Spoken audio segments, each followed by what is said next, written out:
Hello, मैं रितेश श्रीवास्तव।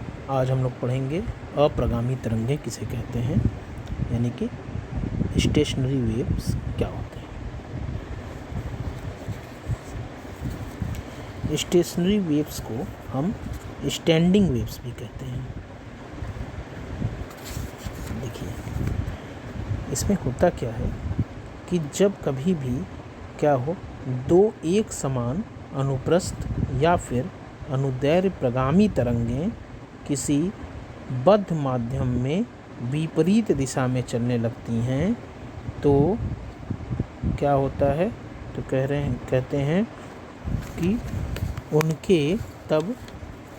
उन प्रगामी तरंगों के अध्यारोपण यानी सुपरपोजिशन से एक नए प्रकार की तरंग उत्पन्न होती है जो स्थिर होती है तथा किसी भी दिशा में गति नहीं करती है। तो इस प्रकार की तरंगों को अप्रगामी, यानी प्रगामी मतलब जो चल सके और अप्रगामी मतलब जो नहीं चलती है, ठीक, यानी जो कहीं भी नहीं जाती है, उसी अपने स्थान पर ही रहती है। जैसे आप रस्सी के एक सिरे को बांध दें तो उसमें क्या होगा, पहले एक बार तरंग आपको जाती हुई दिखेगी और फिर उसके बाद एक तरफ से आपको परावर्तित तरंग दिखेगी। तो कहते हैं कि अप्रगामी तरंगें जो होती हैं, अप्रगामी तरंगों में जो माध्यम के कुछ बिंदु होते हैं उनका विस्थापन क्या होता है कि हम देखते हैं सदैव शून्य रहता है। अर्थात माध्यम के कुछ कण जो होते हैं वह सदैव स्थिर रहते हैं। इस प्रकार के बिंदुओं को हम क्या कहते हैं, जो स्थिर रहते हैं उनको हम निस्पंद कहते हैं बेटा, यानी इंग्लिश में बोलते हैं नोड, ठीक है। और यानी जिसमें कोई विस्थापन नहीं होगा वह निस्पंद होगा, यानी नोड होगा। और इसी प्रकार हमको माध्यम के कुछ कण ऐसे भी बेटा दिखने को मिलते हैं जिनका क्या होता है कि अपनी साम्य स्थिति से विस्थापन जो होता है वो अधिकतम होता है, यानी आयाम के बराबर होता है। और इस प्रकार के बिंदुओं को बेटा हम प्रस्पंद बोलते हैं। प्रस्पंद को इंग्लिश में एंटी नोड बोलते हैं, ठीक। निस्पंद को इंग्लिश में नोड बोलते हैं। निस्पंद मतलब जहाँ पर माध्यम के कण जो हैं वह स्थिर हों, अपने मीन पोजीशन पर हों, ठीक है। और प्रस्पंद का मतलब को कहते हैं एंटी नोड, जहाँ पर उसमें अपनी साम्य स्थिति से अधिकतम विस्थापन हो तो उसको प्रस्पंद बोलते हैं। निस्पंद जो नोड कहलाता है उसको कैपिटल N से डिनोट करते हैं, यानी प्रदर्शित करते हैं। और प्रस्पंद जिसको हम लोग एंटी नोड कहते हैं उसको क्या करते हैं, तो कहते हैं उसको कैपिटल A से प्रदर्शित करते हैं। आप डायग्राम वगैरह में यहाँ पे देख रहे होंगे कई जगह पे कैपिटल N और कैपिटल A लिखा है, तो जहाँ कैपिटल N लिखा हुआ है बेटा वह नोड है, यानी निस्पंद है, यानी वहाँ पर दो रेखाएं एक दूसरे को कट करती हुई आपको दिख रही होंगी। और जहाँ पे प्रस्पंद A लिखा हुआ है वह प्रस्पंद है, एंटी नोड है, यानी वहाँ पर दो रेखाओं के बीच का विस्थापन या दूरी मैक्सिमम होगी, ठीक है। इसी तरह से कहते हैं कि जो अप्रगामी तरंगों की जब उत्पत्ति के लिए आपतित तरंग का किसी बद्ध माध्यम से टकरा कर क्या होता है, विपरीत दिशा में परावर्तित होना आवश्यक होता है। यानी एक बार कोई तरंग जो है वह जाती है, फिर फिक्स्ड एंड से टकराती है, फिर उसके विपरीत दिशा में गति करते हुए परावर्तित होती है। और जब जाती है तो उस समय पे उस तरंग को आपतित कहते हैं, और जब वह टकरा कर वापस आती है बेटा तो उसको कहते हैं परावर्तित तरंग, ठीक। इसके विपरीत यदि कह रहा है कि मध्य बंद यानी बॉन्ड न होकर सतत अगर लगातार होगा, कंटिन्यूअस होगा, तो प्रगामी तरंग परावर्तित नहीं हो पाती है। और जब परावर्तित नहीं हो पाएगा बेटा तो उस केस में क्या हो जाएगा, अप्रगामी तरंगों का निर्माण नहीं हो पाएगा। इसी तरह से अगर हम कहें कि ग्राफिकल मेथड से दो वेव्स को एक साथ मिक्स करें तो क्या देखने को मिलता है, तो वहाँ पे सबसे पहले बेटा हमको एक अप्रगामी तरंग के लिए जो समीकरण होता है वो हमको बेटा याद रखना है। प्रगामी तरंग के लिए जो समीकरण होता है वो होता है y = a sin 2 pi bracket के अंदर small t upon capital T minus x by lambda होता है। ठीक, जब यह परावर्तित होगी तो आपतित होगी, जब जाएगी तो माइनस एक्स बाई लेमडा होगा, जब वापस आएगी परावर्तित तरंग का समीकरण क्या हो जाएगा, ठीक उल्टा हो जाएगा, यानी y equal to a sine 2 bracket के अंदर small t upon capital T, और वहाँ पे था आपतित में था माइनस एक्स बाई लेमडा और परावर्तित में हो जाएगा प्लस एक्स बाई लेमडा। ठीक, इस तरह से क्या हो जाता है, तो कहेंगे कि आपतित तरंग और जो परावर्तित तरंग होगा दोनों के लिए इक्वेशन लिखा जाता है।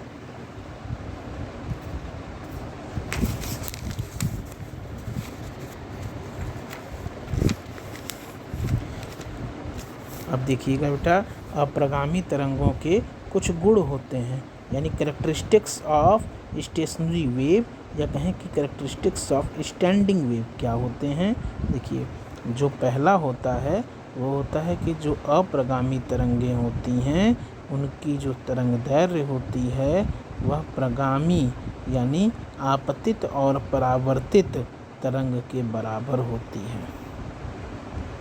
ठीक, इसी तरह से दूसरा जो पॉइंट याद रखना है बेटा हम लोगों को, वो है कि समान दूरी पर स्थित शून्य विस्थापन वाले बिंदुओं को क्या कहते हैं, निस्पंद नोड, या कहें कैपिटल N से प्रदर्शित करते हैं निस्पंद को।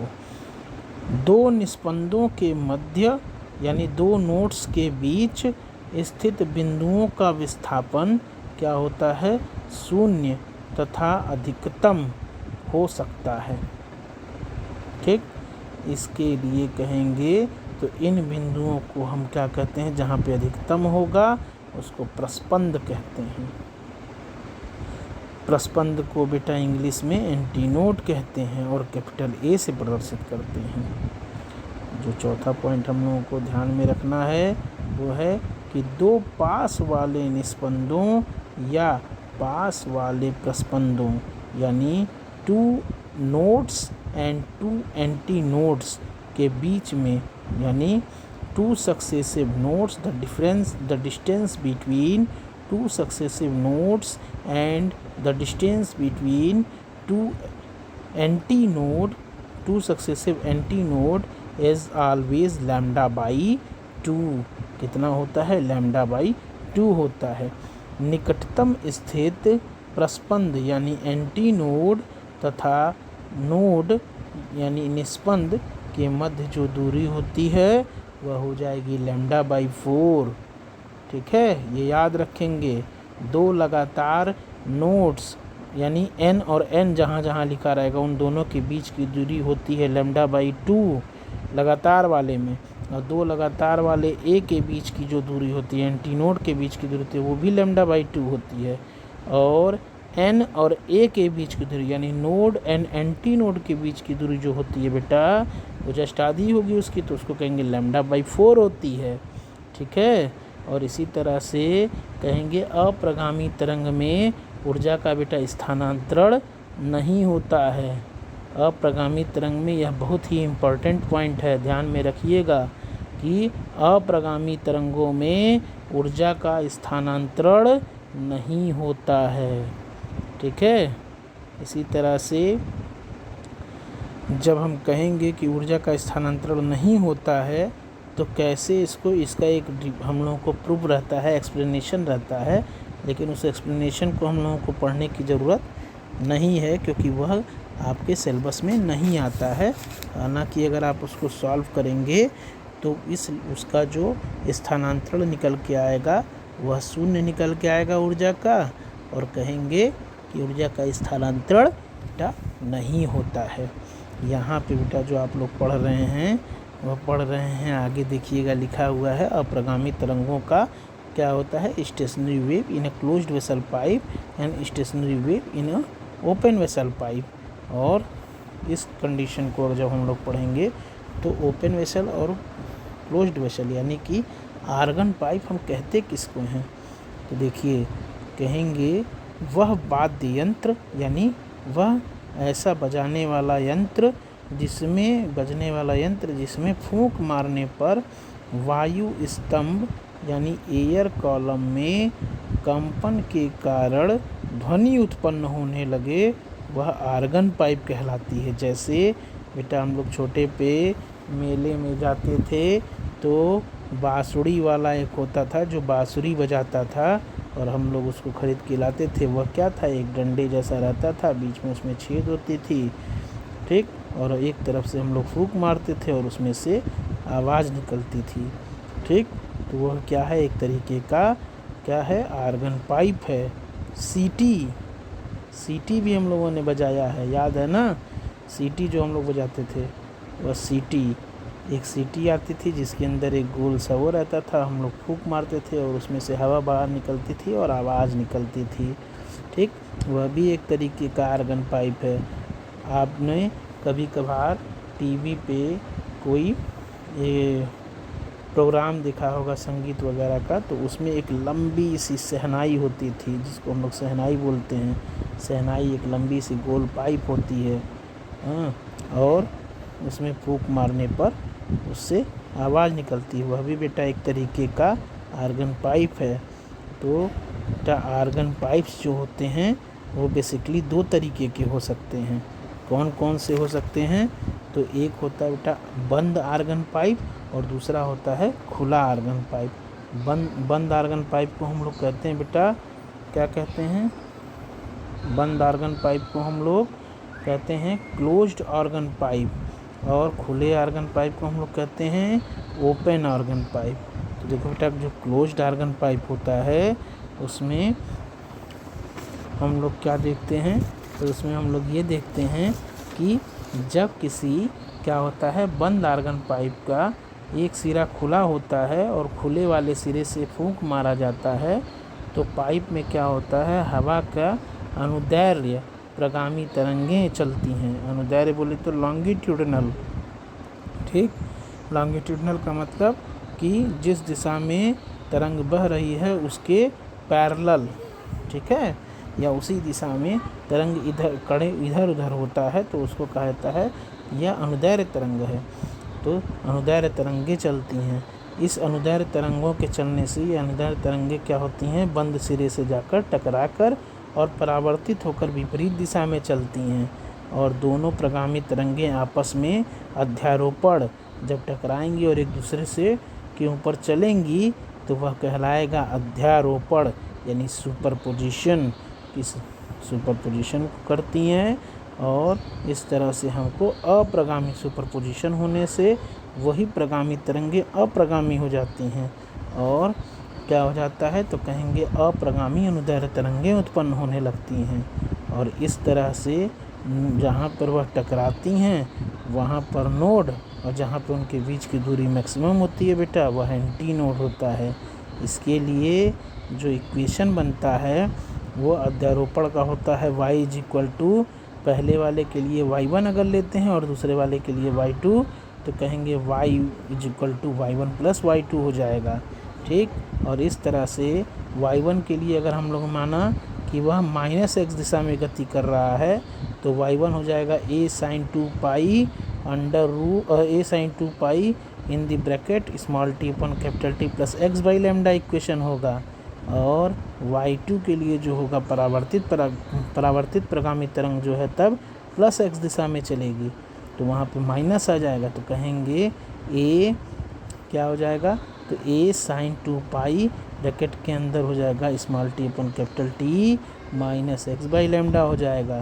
दोनों प्रगामी तरंगों का अध्यारोपण होगा यानी सुपरपोजिशन होगी, और जब सुपरपोजिशन होगी तो प्रिंसिपल ऑफ सुपरपोजिशन कहता है कि दोनों का विस्थापन जुड़ जाएगा।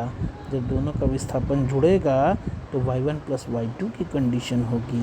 जब y1 + y2 की कंडीशन होगी तो लिखेंगे y क्या हो जाएगा, a sin यानी y1 का मान a sin 2 पाई ब्रैकेट के अंदर होगा स्मॉल t अपन कैपिटल T प्लस x/λ होगा, और ब्रैकेट को क्लोज करेंगे। फिर y2 का मान रखेंगे, y2 का मान है -a sin 2 पाई ब्रैकेट के अंदर स्मॉल t अपन कैपिटल T माइनस x/λ, ठीक है। अब यहाँ पे देखिएगा -a और माइनस प्लस ये दोनों को जब वो होगा तो क्या हो जाएगा, तो कहेंगे यहाँ पे इक्वेशन निकल के आएगा बेटा, sine c minus sine d का फार्मूला होता है 2 sine c minus d upon 2 cos c plus d upon 2। और वहाँ से सॉल्व करने पे हमको y is equal to 2a sine 2 pi x upon lambda cos 2 pi t small t upon capital T मिलेगा। और वहाँ से जब हम लोग सॉल्व करते हैं तो सॉल्व करने पे हम लोगों को ये पता चलता है कि बंद आर्गन पाइप के लिए क्या होता है, तो कहेंगे कि जब एक बार वह दोनों टकराएंगे दोनों प्रकार में तो वो मूल स्वरक कहलाएगा और उसमें एक नोड और एक एंटी नोड बनेगा। जब उसमें 2 बार नोड बनेंगे तो कहेंगे कि 2 बार नोड बनने पर प्रथम स्वरक होगा, जब 3 बार नोड बनेंगे तो द्वितीय स्वरक होगा। ऐसे जितने ज़्यादा बार नोड बनेंगे कहेंगे उतने ज़्यादा वो स्वरक कहलाएगा। तो हमेशा स्वरक जब आपको जानना हो कितना होगा तो नोड की संख्या से एक कम स्वरक होता है, याद रखिएगा। किसमें? बंद आर्गन पाइप में। जब बात होगी खुले आर्गन पाइप की तो क्या हो जाएगा, तो कहेंगे कि खुले आर्गन पाइप में भी सेम कंडीशन, यानी इसके दोनों एंड्स खुले रहेंगे, टकराएगी हवा दूसरी तरफ से निकल जाएगी। ये इसमें जब एक नोड बनेगा तो मूल स्वरक, 2 नोड बनेगा तो प्रथम स्वरक, 3 नोड बनेगा तो द्वितीय स्वरक हो जाएगा। इसी तरह से बेटा गिटार जैसे होता है उसकी तारें तान दी जाती हैं, उसी तरह से गिटार की तार अगर तान दी जाए तो वही आता है तने हुए तार में अप्रगामी तरंगे। तो क्या हो जाएगा, उनके बीच में गैप जब बढ़ेगा तो एंटी नोड, और जहाँ पे वो दोनों तार बांधा रहेगा वह नोड की कंडीशन। तो कहेंगे कि जब एक नोड बनेगा, जैसा कि आप यहाँ डायग्राम में किनारे की तरफ देख रहे होंगे, जब एक नोड एंटी नोड बनता है तो मूल स्वरक, जब 2 एंटी नोड बनता है तो प्रथम स्वरक, और जब 3 एंटी नोड बनता है तो द्वितीय स्वरक। ऐसे देखते हैं एंटी नोड की संख्या से एक कम स्वरक की संख्या होती है, ठीक है। और इस तरह से हम लोग ये जाने कि 3 तरीके से, यानी एक हो गया बंद आर्गन पाइप में अप्रगामी तरंगे, दूसरा हम लोगों ने पढ़ा कि जब आर्गन पाइप खुली होगी तब क्या होगा, अप्रगामी तरंगे कैसे होंगी, और तीसरा जब कोई तार जो है वह तना रहेगा। तार तने का एग्जाम्पल हम लोग गिटार के रूप में जानते हैं। इसमें कुछ टर्म होता है बेटा एंड करेक्शन वगैरह, जो हम लोगों को बहुत ज़्यादा पढ़ने की जरूरत नहीं है, लेकिन फिर भी इसमें लॉर्ड रेले करके एक साइंटिस्ट हुआ करते थे जिन्होंने कहा था कि खुले सिरों पर बनने वाला जो प्रस्पंद होता है यानी कि एंटीनोड होता है वह वास्तव में सिरों से कुछ बाहर होता है, न कि सिरों पर बिल्कुल होता है। हाँ, और खुले सिरों में वास्तविक प्रतिबंध की यह दूरी जो है वह क्या कहलाती है, अंत्य संशोधन कहलाती है, यानी कि एंड करेक्शन कहलाती है। हाँ, और इसका मान बेटा होता है एक्चुअल में 0.6 स्मॉल r, जहाँ पे r जो है वह पाइप की त्रिज्या होती है, ठीक है। इसके बाद एक टर्म आता है अनुनाद रेजोनेंस, ठीक, उसको बेटा हम लोग आगे पढ़ेंगे, ठीक है। इसे बेटा न्यूमेरिकल वगैरह बहुत ज़्यादा तो नहीं आता है, जो थ्योरेटिकल पोर्शंस के आते हैं उसको हम लोग पढ़ेंगे। बंद नलिका वगैरह पे थोड़ा बहुत अगर न्यूमेरिकल पढ़ना होगा तो उसको हम लोग आगे देखेंगे। हम जब न्यूमेरिकल का पोर्शन पढ़ेंगे तो उसको थोड़ा सा और विस्तार से थोड़ा सा समझने की कोशिश करेंगे। फ़िलहाल इतना थ्योरेटिकल पोर्शन के लिए काफ़ी है, और आप अपने मन से इस चीज़ को समझ के लैंग्वेज देखकर बेटा लिखने की कोशिश करिएगा। जब आप ऐसा करेंगे तो आप एग्ज़ाम के लिए भी तैयार होंगे। Best of luck. बाकी अगर कहीं कोई दिक्कत होता है तो आप कमेंट कर सकते हैं, और कमेंट के ज़रिए आप इसमें पूछ सकते हैं कि हम उसका सलूशन भी देने की कोशिश करेंगे, ठीक है।